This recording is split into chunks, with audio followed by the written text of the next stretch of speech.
This is an interview of Jan Wiener for the Journal of Analytical Psychology. And Jan and I have been talking about organizing this for some time. And luckily or happily, Jan is staying with us here in Santa Barbara, California. It's January the 7th, 2024. And we've had a lovely time. We have. And now we will do this piece of work that we've been thinking about. So I would like to begin by talking about the first time that I ever saw or encountered Jan Wiener. And that was in 1998 at the Florence Congress. And you had a plenary at that time. And it was about, I always think of it as Under the Volcano, but what was the actual title? No, that was the actual title. It was called Under the Volcano, Varieties of Anger and Their Transformation. And the conference theme was on sort of negativity generally, I think. And it was a beautiful presentation. It's well worth reading. But what I want to get to mostly is your presence. And Jan was incredibly poised and present, and that's been a characteristic that I've seen of her ever since I've known her, consistently all the way along. And you were poised, you were calm. I know you probably didn't feel that way inside, but your voice was beautiful, clear, strong, and it was a lovely presentation, both with the content and your presence on the stage and offering your thoughts to colleagues across the world. Well, that's very kind of you to say that. I do recall I didn't sleep a wink the night before. I think that was the first big presentation at a congress or to lots of people that I'd ever given. And I was always grateful to Verena Kast for trusting me or taking a risk. And it was a paper, I still am pleased with that paper. I worked very hard for more than a year on that paper, which I guess was trying to differentiate, or at least thinking that the word anger is used so generally. And I was trying really to differentiate between anger, rage, and hatred. And especially the problem with a couple of patients that I had where hatred, for good reason, was quite difficult to work with. In terms of presence, well, I think probably part of that was to do with training as an opera singer before I was an analyst and learning how to project my voice, whatever that you know. So, but I was very scared doing that presentation. But I'm less frightened now about doing presentations. So I can imagine. But I'm also thinking about Verena Kast. She saw something in you early on. So she was putting you forward because I think she saw something nascent that was going to develop over time. What do you think that she saw? I'm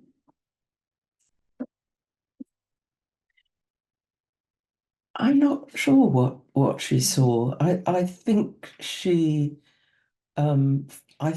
could trust me. I think generally I've always been a hard worker and put a lot into the things that I do. So I don't like to do things by half measures. I'm sure she checked me out. In fact, I think she checked me out with Hester Solomon at the time to say, is this person, can we entrust this person to do a plenary? So,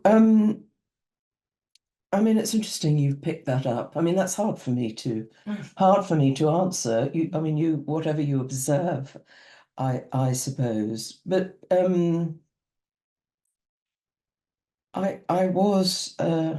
did, well, what was I going to say? I was head girl at my school, for instance, when I was growing up. I can imagine. Much to my surprise, 'cause I was very naughty. What? No, not to your surprise. So I think there was obviously something that got picked up about situations that I could manage, even if, as you quite rightly say, it didn't always feel like that internally. So in some ways with this interview, I would like to get to who you are as a person and how your life is unfolded as a person, as an opera singer, as a swimmer, as an analyst, and how it's come together. I think Yeah. that's really important. And you've accomplished a great deal. But I think you've accomplished so much because you have always had, as long as I've known you, and it sounds like going back to school and even earlier, you've had a centeredness and trustworthiness and someone people could count on. And I've seen you in many difficult situations, organizationally, politically, even clinically, where you stay centered with 2 feet on the ground. And I think you're a hub person. And trust is an important word about you. I think people generally, internationally, really see you as trustworthy, a hub person, a collaborator, and someone who brings people together. Yeah. I mean, I enjoy teamwork always. And you're And very good at that. well, I think it's partly, I mean, I was an only child. Um, and I think the trustworthiness or the doing things came was something I carried probably partly unconsciously, because both my parents came from were refugees from Europe, one from Vienna, one from Berlin, and they lost everything. So they arrived in this country with nothing. And I think for them it was very important that I was assimilated. I mean, obviously we were all Jewish, but my parents were not religious and didn't want to inhabit a ghetto. Um, and that I think I carried things for them. So I think part of that, was how much there was some unconscious pressure on me. I think there probably was a fair bit to achieve in various things. I think it started off with sort of sporting achievements, and I never viewed myself as being super bright at school, but that developed later or gradually. I mean, there were some setbacks, I think. So yeah, I think although I was an only child, my family lived all in the same street. My grandfather came to this country in the early 30s. I think he realized in Vienna that that they were going to have to Right. move. He could see what was happening, and he came here and found a home and got a lot of people out actually of Vienna, and found a place to live.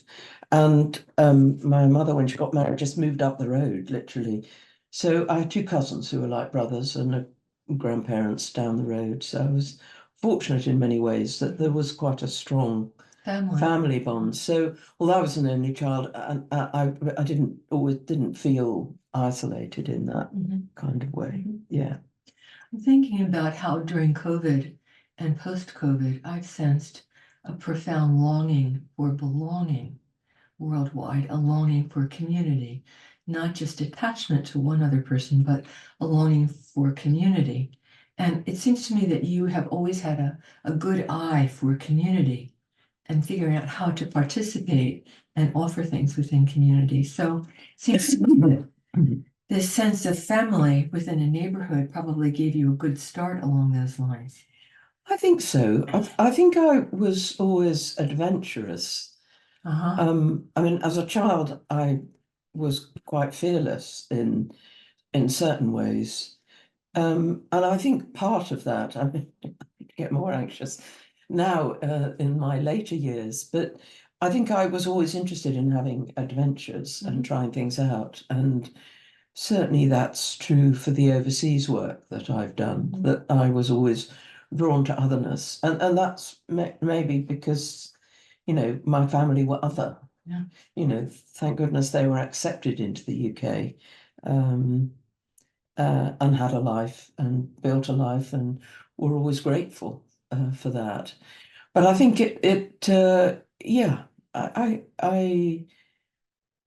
had a sense of adventure, and I suppose that was interest in other cultures, which must have come from that being brought up um, in a family that was culturally other, wasn't British. But I think you As I experience it, you have a very natural curiosity, and I suspect that was there from the get-go. And I also think simultaneously, given your family history and background, your family was welcomed into a community somehow. And I think you convey that. You're very welcoming to others. So it makes sense to me that you would do as much international work as you have, both with your curiosity about others, but also your demeanor and again, your presence. You have a welcoming, inviting way about you. I mean, they were they were like that too. My Uh-huh. father in particular, you know, they were always very generous to others that were less well off. Socialist voters, always. But I think my father in particular was very aware of suffering, and all his schooling was interfered with. So he also, there's something about that. He also looked after those, and there were people when they were in trouble. He was never wealthy, but he would always um, help out in all sorts of different ways, whether it was financially or inviting people, doing things, and so on. So I think that was something I took on board from them, you know. Was there something about his demeanor or others in your family about the way they connected with people that? Yeah, they did. I mean, they bought a cottage outside London for very little money, which um, they went to every weekend for years and years and years. And it took a while for them to be assimilated into an English village. But they did, but they were. And the next door neighbours and people got to understand foreignness more. And I always liked that in them, which is why I think there's something about ghetto mentality, which is certainly true of my professional life too. I think I've learnt more about myself as a developing analyst um, since my training, especially visiting other countries and teaching and supervising, that I brought back, that's influenced my work. You know, that there's so much a tendency that we can become embedded in whatever our original training was and the values that we were taught or expected to take on board. So that's been a pleasure, really. Not that I've always wanted to belong to the SAP and always been willing to offer things to my society, but it was post-training gradually and through experiences of otherness that I feel I really developed my own voice and my own understanding of things and the things that I was interested in to pursue. So in a funny way, facing into the otherness of others help you come home to yourself. Well, exactly. Yeah. Absolutely. And how? What happened? What shifted in you? Um, Because you had to take in very different cultures and people, languages, and then you probably went through a process of metabolizing that, reflecting on differences, similarities, and yeah, I mean, I think it was my own analysis that really helped, which I went into analysis quite a long time before I didn't go into analysis to train. I think I went into analysis in my 20s. also And I quite young, yeah. I mean, and that was really very a good experience. And I think I was in analysis with Judith Hubbock for about nearly 15 years, which went on post-training. So I was extremely grateful to her. You know, the family upbringing was not without tensions and complications. And I think I needed a place to make sense of those and also to stop feeling I was you know, carrying things for my parents, or especially my father, really, I think, who wanted me to do things that earned me money and to be successful in ways that he found really difficult professionally. So, yeah, I've lost the center of the question now, but well, going into analysis relatively early and how that really helped you with otherness and traveling and other countries and cultures. It did, and I think what it also did was help me to sort of stop carrying things for others. Um, Before I did, and I was academic psychologist, so I did a degree in social psychology and an MSc and most of a PhD, and then I did research. I did some research into alcoholism in London at a place, an institute attached to the Maudsley Hospital. But in a way, it was always around. The idea of becoming an analyst was always around because my mother's younger sister was a child analyst and she had worked with Anna Freud all her working life. You know, when she came over, when I think my mother was 18 and my aunt was 16, my aunt started working in the war nurseries with Anna Freud, Wow. which were the places that looked after children who had no homes. So my aunt stayed there. So I was brought up around mainly Freudian child analysts. And so it was always around there. And I think partly having my own analysis allowed me to really come to terms with the fact, well, originally I trained as an opera singer, then I did actually qualitative market research for a number of years. And it was from that I thought, no, actually, I think training is what I want to do, which was in my 30s. So I applied to train. I think I got in 1985, qualified in 1989. So And what was that turning point? What shifted in you to decide? I think it was needing to find, well, I think that was my analysis really, that helped me in all sorts of ways to separate out from what was an overclose family, which I understand. You know, there was a lot of pressure to, and that's where I think the anxiety or the war anxieties. So if anybody went away on a holiday, whenever you'd come back, there'd always be a communal meal. Everybody would have to get together before and after. So I think there was anxiety. Although I have to say, as a credit to my parents, they didn't stop me doing things. They may have suffered a bit about it, but that they never stopped me. But it seems to me you were fortunate to have a secure base with your parents and aunts and cousins and so forth. And then Julius Hubbard, it seems to me, gave you another kind of secure base that allowed you to differentiate and move more onto your Yeah, there was something life. about her Englishness that I valued. Yeah. Although, of course, I think she was much more interested in my Jewishness or foreignness, so she wasn't, that. But Wait, why? I don't know. I think that she must. I don't know, but I think she must have had some connections with people and was interested in that. I think she was a historian before she was an analyst.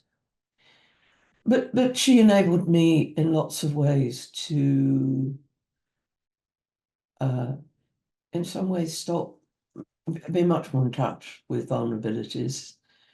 I think she helped me to write. She was a very good writer. I think Yes. having been brought up with parents who didn't speak English very well, my confidence in the English language was not very good. And that grew. And I thank Judith Hubbard for that, that she enabled me to, well, I think as you said once, in order to write, you've got to practice writing. That's right. And I think Write that's what write more, exactly. But also Judith Hubbard was an editor of the JAP, right? She was. And you've been on the board for a very long time. But did she encourage, well, she encouraged you with writing, but was she a kind of role model for going onto the editorial board and so forth?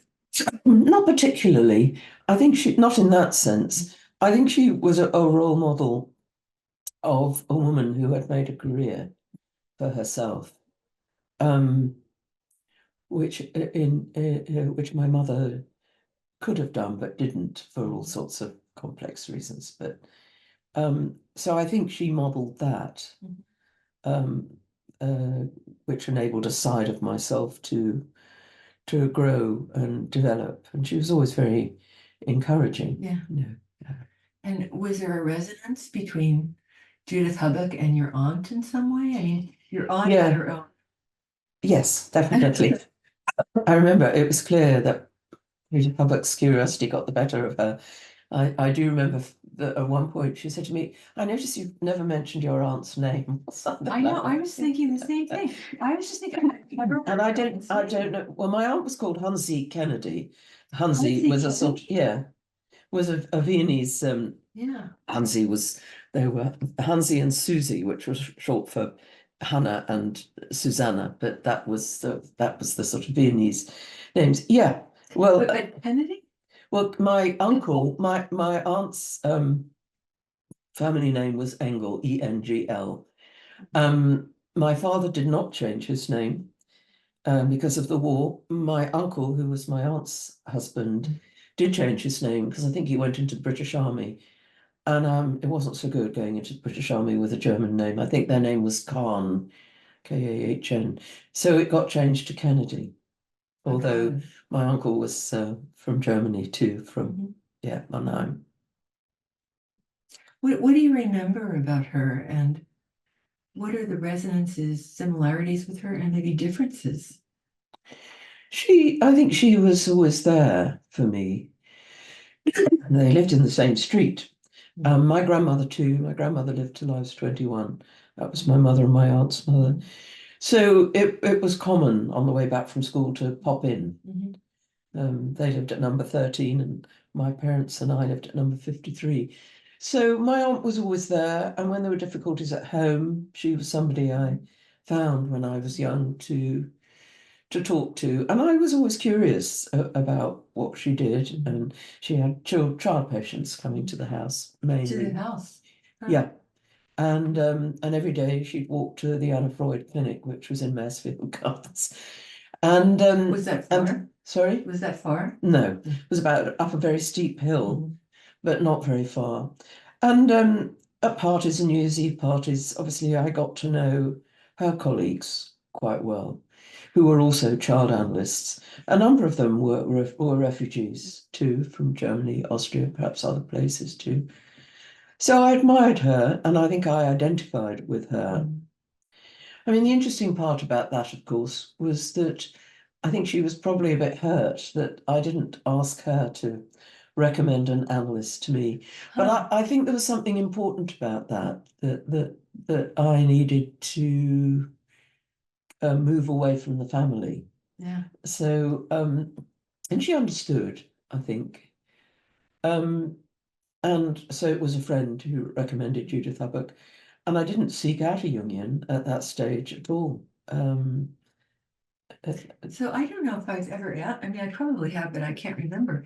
How did you end up doing it with this kind of background? yeah, well, Coming exactly. out of Austria and the war, it's surprising Yeah. that you would gravitate to Jung in some ways.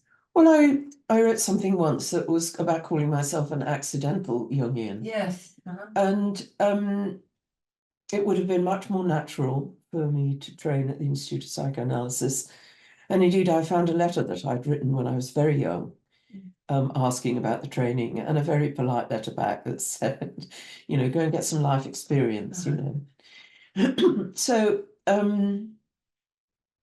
I was not a natural Jungian to start with, although I have to say I feel very differently now. And I think it was an unconscious choice. I mean, of course, there's some rationalization about this, but I feel it was a happy choice that I made, and I feel comfortable with it, even if it might have been more natural to train at the Institute of Psychoanalysis. But what attracted you to Jung at the outset? Well, I wasn't very attracted to Jung, in all honesty. Huh. And I studied Jung, and partly through my training, I'm not sure, I was not one of those people that read Memories, Dreams, and Reflections as a teenager and became inspired at all. And that came much later, you know. And there were some of Jung's ideas I didn't find very useful. But if you ask me that question now, I'm not sure I can answer why it's changed, but I have a profound belief now in some Jungian ideas. And if I read Jung now, I approach it with very different eyes. I struggled. And maybe that was also partly personal.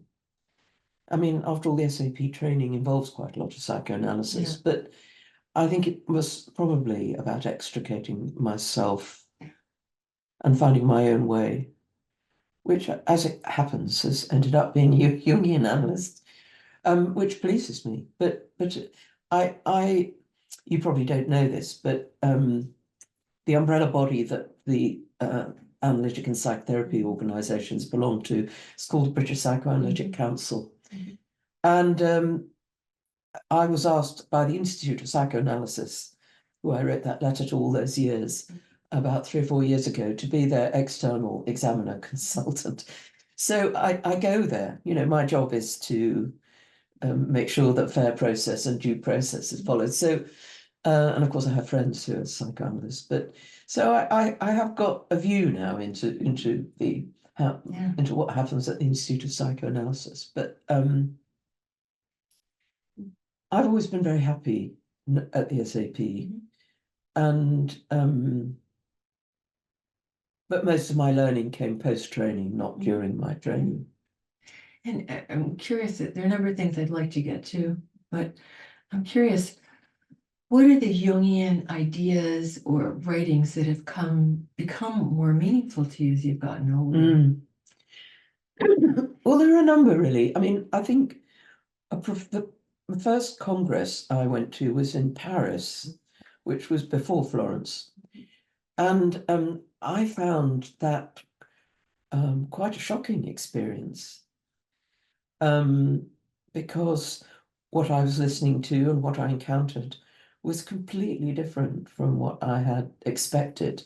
And that's part of what I was saying, that somehow we're embedded in our own training and absorbed by our own legacy and our own societies. And I remember coming back from that and saying, God, am I a Jungian? But I think it was from that. I think what happened first was my interest in transference. And 2 things happened. One was that during my training at the SAP, I knew when I went to supervision, I had 2 good supervisors, Alan Edwards and Kate Newton. And I knew if I hadn't mentioned the transference after 25 minutes, one of them would say, well, and what about the transference? And one of the things that happened to me after I qualified was that I realized that actually my distinction, working in or working with the transference, is in fact a much more complex thing. It's not everything is in the transference or nothing is in the transference. So that was a topic I became interested in. And I was particularly interested in it because I felt Jung had left us such a complicated legacy about transference. Absolutely. And in volume 16 particularly. So when I was asked to do the Fay lectures, out of which a book, I think they were in 2007, out of which a book was published in 2009, I decided that that was what I wanted to explore. Why is there across the Jungian world such different views about transference? So that was for that, I did obviously a lot of reading, a lot of work, a lot of thinking. But the first step in that game, for me, again, releasing myself from everything is in the transference pressures in my own society, to realizing that, you work with transference differently with different patients. With some, you approach it very cautiously because they have trouble with intimacy and you can't barge in. Whereas for others, it's all there and alive in the relationship with you to start with.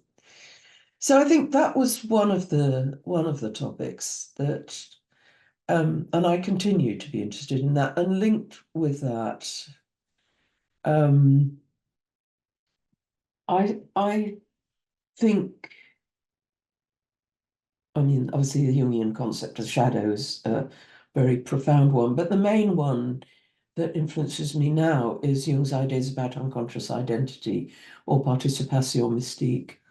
And the more I do this work, the more I believe that, the relationship is fundamental, that people don't remember clever interpretations that we've made. Well, you're nodding, so you agree. What people remember is a sense of having somebody who's listening, who's present, who perhaps understands. And so the more I go on, the more interested I become in that. Mhm. And that the umbrella of unconscious identity or the analytic relationship, I think, can encompass in a much easier way ideas about transference and countertransference, you know. That. I do. So I think that that's where I am at the moment. And a book that I feel writes about it, albeit in a different way, which is not a Jungian book, is Michael Parsons' book Living Psychoanalysis, You which were I telling me I about. was telling you about that. And he really writes um, he writes in a way that really says, in order to become an analyst, you've got to be passionate about analysis. And that, of course, it is all about ourselves and how much and how available we are within ourselves to put ourselves into the work and so on. And he, rather like you, actually, you know, he uses poetry, culture, art as a way of, because sometimes it's quite difficult to find words to describe these things. So if you've got a picture or a poem, anyway, I that's a favorite book of the moment. So from that point of view, that's where I now understand Jung much more, and that depth that he has, and how it's influenced my clinical work, of which that's always been the main. I don't think I write very heavily academic papers. I like to think things through, but mainly things that come to me come from the consulting room. Absolutely. Yeah. I think you're particularly good at that, writing about clinical experiences. Well, I think, and that was important, and also writing clearly was always important, because I used to get so annoyed by reading papers that I couldn't understand, Muddled. or that were so dense that they made me work so very hard. But what you're just saying now takes me back to the idea of presence again.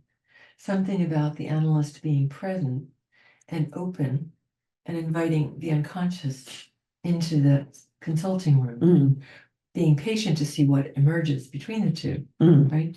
It makes me think about the Boston Change Process Study Group and moments of meeting that they see as outside the transference. They value the transference, countertransference, but they say, this is important too. yeah. And so you can never get rid of the transference. It's always there. But there are these moments that are two people together. They are. They're moments of meeting.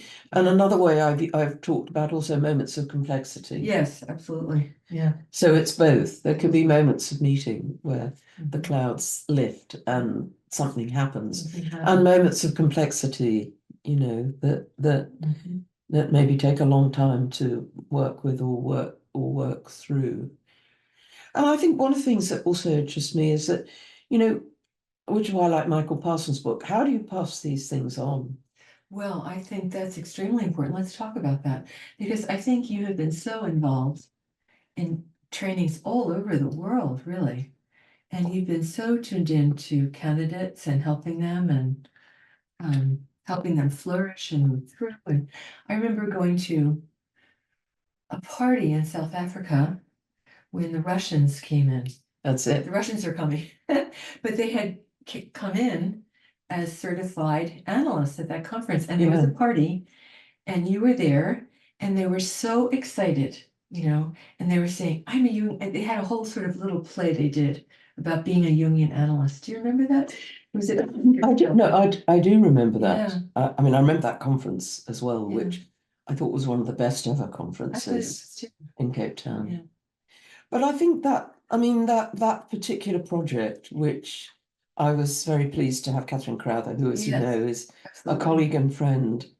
And that was again another example of trust, that actually Murray Stein entrusted us with quite a lot of money to get something going in St. Petersburg. There had been some work done. I think Thomas Kirsch had been, but there hadn't been a proper, you know, coherent project. And it grew. I mean, and that was a place where we learned a lot. And it was important to have two of us, I think, overseeing it. And we gradually built up a team of people from all four, well, five now, but there were four then, Jungian societies, from AGA, from IGAP, from what is now BJAA,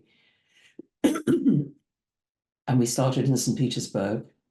And we also had a team of people, and it was very experimental, who went there 5 times a year to do personal analysis, often with interpreters in the room. Not all of them needed it.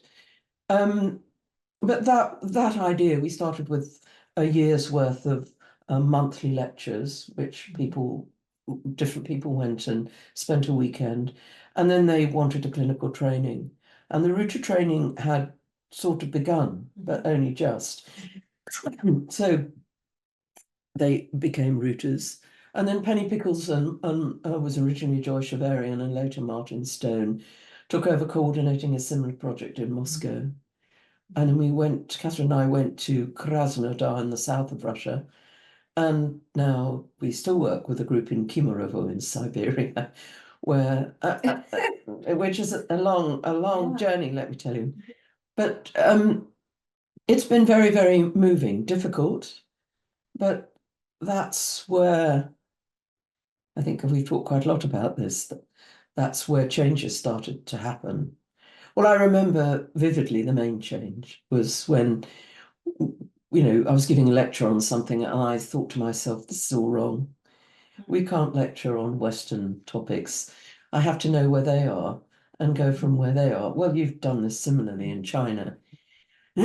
So we had to, find different ways of doing things and working in small groups and very gradually things happened. I think the most teaching that we did all was about boundaries, because that was the worst thing. So we did do a lot of teaching about boundaries and the importance of boundaries and a frame in order to do analysis. So that bit we kept, I think, from our own training. But that was a project. We had another team there. We started a charity called the Russian Revival Fund. Yeah. And we put on musical events, huge ones. I don't know how we managed it. We had one at the Wigmore Hall, one at St. At John's Wiener, Smith Square. So we raised quite a lot of money, and we found a couple of people, a pianist called Ian Banside, who helped us. And Ian Burnside. we had actors. We had Ray Fiennes once, Harriet Walter, and singers and instrumentalists. So mainly of Russian music and poetry.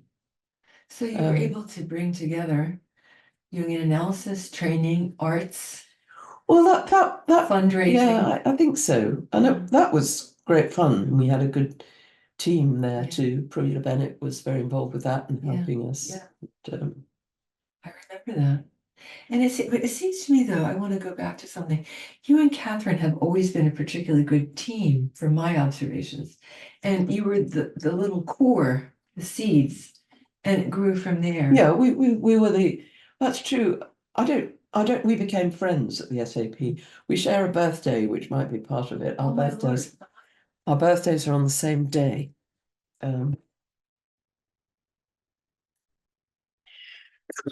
But it always worked very well. And I think particularly when we were having adventures in very far-flung places, and things would go wrong, with the travel, with whatever it might be. That was important. So she and I not to be alone. Yeah, yeah. So And you were there when things were very different in Russia. I mean, things have changed dramatically. What year did you start there? Well, the first visit, actually, I think was not with Catherine. I went in 1995 with a GP I was working with, a general practitioner, because they were getting going on general practice. And it was through Andrew Samuels, actually, who said, look, they're interested in general practice. Why don't you go? So Jane and I went, and we stayed in a terrible place called the Hospital of Academic Sciences. Yeah. And it was post-perestroika, but there were no shop signs, there were no neon lights. We were carted about in an old ambulance, I seem to recall. And no taxis at that time. No, nothing. And it was fairly primitive. There well, again, an experience I will never forget is that I think I was going with our GP, Roger Higgs, and I, with our interpreter, and we were out of the city quite a way. So the custom then was you hitched a private car and you stopped this private car, and we were going to a concert in the centre of the city. And so we went in this private car. We didn't know the man. I had the money and I said, how much would you like? He said $4. It was dollars then. And so when we got there, I gave him $5. He said, no, only $4. And he said, no, please take the $5. So we went to our concert, and when we came out, there he was with a bottle of beer for Roger and a rose for me, of which he, and he was an old communist, I think, that he wasn't. So those kind of experiences you recall. Well, it was a very that was a, and then of course now well, as you're implying, I don't know if I'll ever go back to Russia, which makes me very sad. Very sad. Um, and things were opening up and becoming so much easier. St. Petersburg had become like a westernized city in many ways, shops. But now, well, we don't need to talk about that, but the war with Ukraine, I stay in touch with some of my colleagues, of course, but Profoundly sad. well, it's very sad because I doubt I'll go back. I think it'll be many years before it's easy to go back there. But how many people did you help launch in Russia?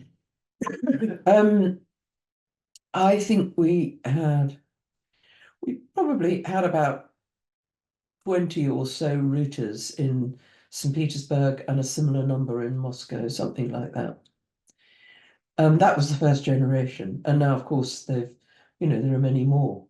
And I think in Russia and China, very quickly, they will become the largest in the whole world, won't they? They'll have the most analysts. And the feeling that I always have, and I think you share this, is wanting to help these people in different places get the very best training possible, because they will teach many more people hopefully over time. Jan, how have you seen Jungian analysis change? And where do you see it going into the future? Well, that's a good It's a question. huge question, but I'm going to try it anyway. I think the question is, how can we hold on to aspects of our heritage, which I've said earlier on in this interview, without becoming stuck in them? And that's the question. And I think there are people now that are working on how to modernize concepts, because we live in a different time to the time that Jung, well, and Freud and Melanie Klein were living. So I hope it will become more open. I don't know if it is doing that or not. I mean, I'm not an expert on the Red Book particularly, but it seems to me that the works that's been going on there, which I mean, George Bright, for instance, in the UK, and Sonu Samdashani, for instance, have really opened up new areas of Jungian psychology. I think that diversity in all its aspects is becoming more of value, and has to be. We live in a very different world now. And I think that's probably true in terms of our candidates that we take in, that there are much more open attitudes to sexuality, for example, than there were, certainly I can remember in my lifetime. And I think that's reflected in the people that we have that come to train with us, certainly in the SAP, which I feel has quite an open attitude to. I mean, our selection is careful. But as to where theory is going, I mean, I'm less interested in theory than practice, the truth is. So, and I like teaching beginners. And I think what I always say to beginners is that, yeah, you'll read, or you'll find what interests you to read and related to it. And I think we do have to teach the history of ideas, which includes Jungian ideas. But I think what I always say, recently I was teaching in Copenhagen, to say, look, the most important part of any training you do is is your own personal work that you do. That's what you bring. And that's, I think I remain, committed to that as an idea that it is the personal analysis that helps with that. Um, I think Jungian analysis, I mean, all the work that's done in different countries means that the population of Jungian analysts is growing. And maybe we won't be sort of the second-class citizens or viewed by the psychoanalysts as the second-class citizens, that will offer something new, will offer something different. I hope so. I think cross-cultural ideas and cultural complexes are so much more central now. That's an area that has to grow and develop. And as I was just saying, I think the IAP has got a working group going on values in different areas where they'll have a conference, which I will go to next June. But it seems to me that the training programs have become much more open and not so focused on orthodoxy of each particular institute. I hope so. Do you think that's the case? I do. I do. Well, I hope so. I mean, I think that's true of most. I hope so. Yeah. So my hope is that things move more toward dialogue and what emerges out of that. And I think working with people in different countries forces that in a certain way. It does, I agree. Because we really have to be tuned into how family systems in that country work, traditions, values, and so forth. And I see it as our time there, we're offering a kind of consultation. And to me, a good consultation is offering possibilities. And then the consultee chooses what to pick up and what not. And so it's complicated. I think it's important that we offer, or that the people whom we consult to pick it up and do with it as they would like, or how what's meaningful to them. Yeah, no, I think that's right. Mm. Again, I always remember that one of the people in the St. Petersburg group who I like very much, Vladimir Tsavinsky, once said to me that when he first brought work to me, he brought some work with children, and he was very surprised when I said, "Look, I'll try and help, but I'm not trained as a child analyst." Mm. And he was surprised. And later on, he could manage to say to me, "Jan, I think you don't realize what our education system is like in Russia. In our education system, there are right and wrong answers. Right. And so when you come here, we think you have got the right answers. And it's taken a long time for me to realize that actually you don't. And that's what you're wanting to do, is to discuss possibilities. So there are the whole history and social history and educational systems. I mean, that must be the case with you in China too. No, I was just thinking, we've talked about this on the somehow helping supervisees and analysands experience a sense of freedom within the analytic hour or the supervision hour to explore and try on different thoughts, emotions, and so forth, and challenge the analyst. And that's difficult given some of these cultural, historical backgrounds in the different countries we worked in. Yeah, it's true. So my hope is, or thinking about how to create that kind of environment and understanding how that's frightening and difficult at first. And how do we support that? Creating an open space for people who don't live in cultures or political situations Yeah. that aren't so open. Well, I think my experience in my own society, I don't know about you, is that there are a group of us that have always been very interested in otherness. Yeah. And using the otherness to bring home, to think about our own ways of working. And there are others that are not, that I wouldn't like to say they remain embedded, but they like working at home, not abroad, So I think that's probably the case. Yeah. So looking back, can you think a little bit about what's been meaningful for you about being an analyst? What's touched you most deeply? Yeah, I think, In other words, you had an analysis, right? And you said a lot of the growth happened for you post-analysis. So you've continued to evolve yeah, and well, I haven't moved careers again. Mhm. I feel I've found what I want to do. And yeah, maybe it is partly a positive identification with my aunt. She was pleased, and in her later years before she died, I interviewed her actually. But you know, we talk a lot about work and history and Anna Freud and um but I think I feel pleased to be able to have helped a small number of people.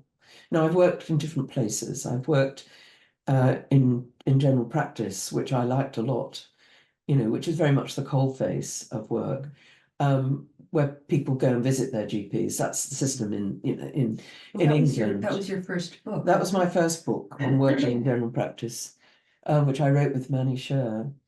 And there I thought I could do work that people weren't scared to come and talk to me, and they were working in a place that they felt relatively safe in, and you could just say a few things sometimes that made a difference. I then was lucky enough to get a job in our National Health Service just when I qualified, where I stayed for 23 years. That's a long And time. there I learnt a lot about what's possible and what's not possible, and um, until people started to fiddle about with our NHS and it break it all up and so on.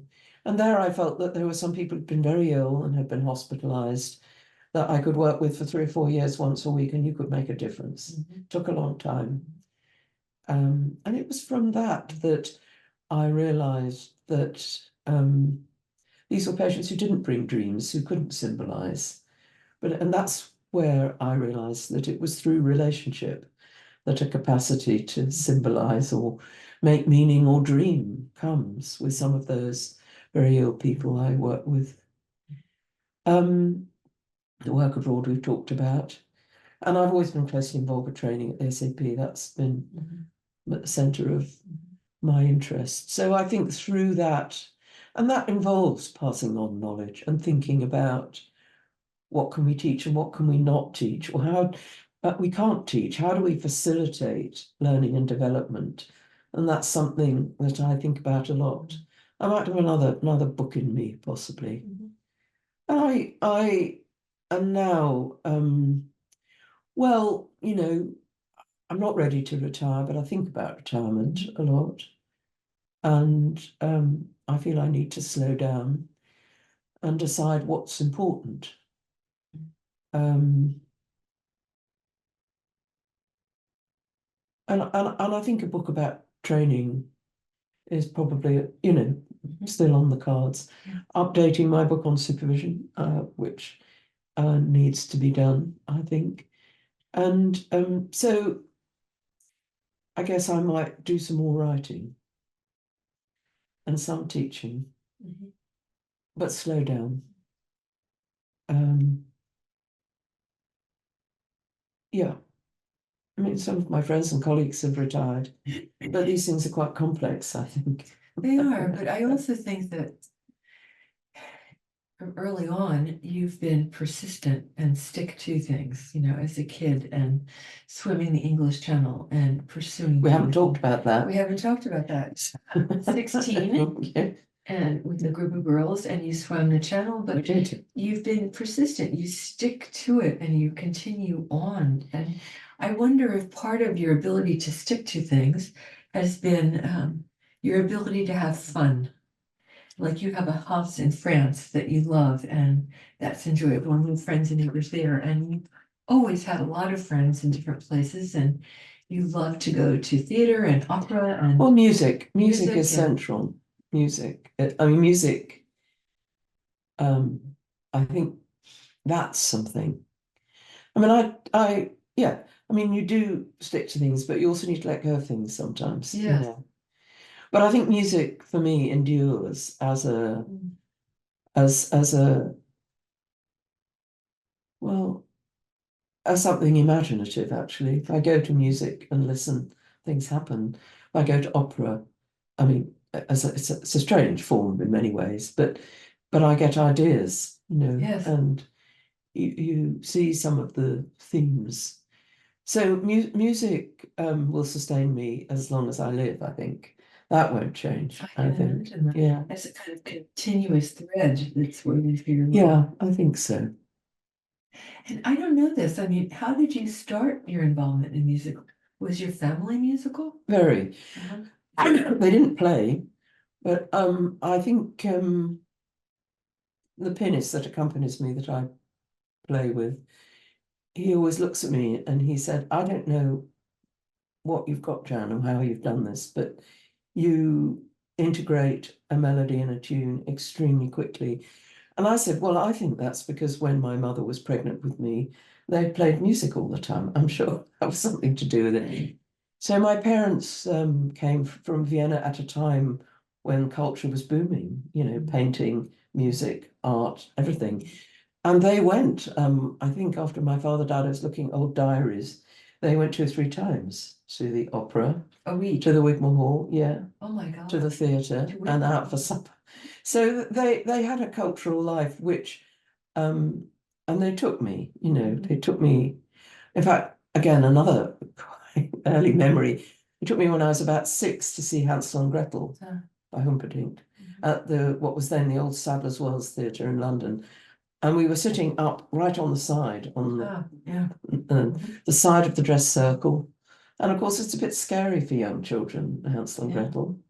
But what I do remember, because we were sitting on the side, that at one point when the witch fell in the oven, I could see that she fell on a mattress. No, she didn't die really, you see. So anyway, I remember that as an early experience. So I think that there are positive and negative things one takes forward from one's family. But music and culture is very much a positive thing that I did take on board from them. And they'd go, my mother and father, my aunt and uncle, they'd go together, and a few friends. So and that helped them, I think, Ah, to acclimatize. And they played lots of records at home. yeah, I was wondering that. Mm. What sort of records? Operas, I think. I mean, obviously, they had to get rid of all those, but they had lots of full. They liked Mozart, particularly Verdi, Strauss, not Wagner. Well, perhaps not surprisingly, Benjamin Britten. They liked, and again, when I was young, we went every year to. I was talking to you about it, Aldborough, which is where where Benjamin Britten and Peter Pears lived, and we go to music there. So they found their way in a courageous way, I think, and those were some of the good things. Some of the other things were not so good, but those Yeah. were But good. again, the arts or music specifically, as you're talking about it, Mhm. is a way of joining, right? That there's commonality. I mean, they were with people from the UK going to an opera and other. Yep. It's a way of being part of a community. Yeah. Well, yes. Yeah, you're right. You're coming back to that quite often, and I think that's true. I think they found a way of making a community when they had to uproot from their own countries, and they did have a community. There were always parties and gatherings, and I think that for me is important too, in different ways. Well, And having fun, yeah, of course, of course that's important. you're very good at that, and you have a wonderful laugh. Well, yeah, naughty, that's Naughty. yeah, sometimes. But I'm coming back to that theme because I think you're particularly good at connecting with people and in all kinds of situations. You bring people together and connect. And I've also seen you in difficult situations bring people together and stabilize groups. And so I'm talking about it both in terms of pleasure and fun, but also in terms of your work and complicated situations that need help. Well, I've learned from that, and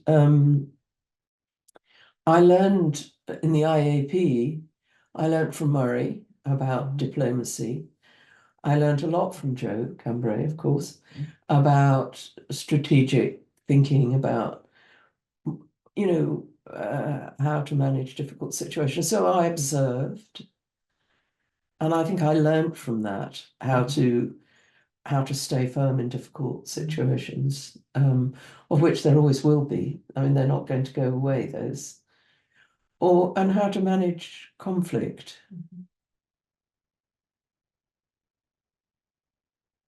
Afraid though of coming forward with something that may be challenging. Am I? No, Yeah. I think you're good at being honest in a Mm. kindly, clear way. That's not particularly offensive, but other people might not agree, and I think you have been pretty willing to tolerate some of that. Yeah, I think analysis helped me with that, Mhm. to move from being the one that could always adapt and be flexible and make things okay to um, speaking my mind in a more honest way, even if people didn't like it or Mhm. didn't agree. But it's how you do that as well, isn't it? It's how you say things.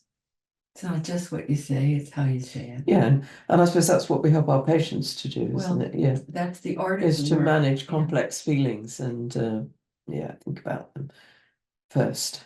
Yeah. So Janet, we're winding down our time together a little bit. Are there things that you can think of that we have missed that you would like to talk about?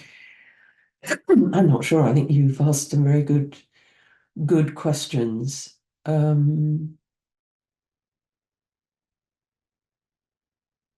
I suppose one question is, what's on my bucket list? What are the things I might still want to do? You're thinking of a book? I'd like to do a bit more writing. Um, I'd like to continue to do teaching. I think I don't have the energy for quite so much long distance travel. Fortunately, we can do some teaching online, but I prefer meeting with people in person. Um, and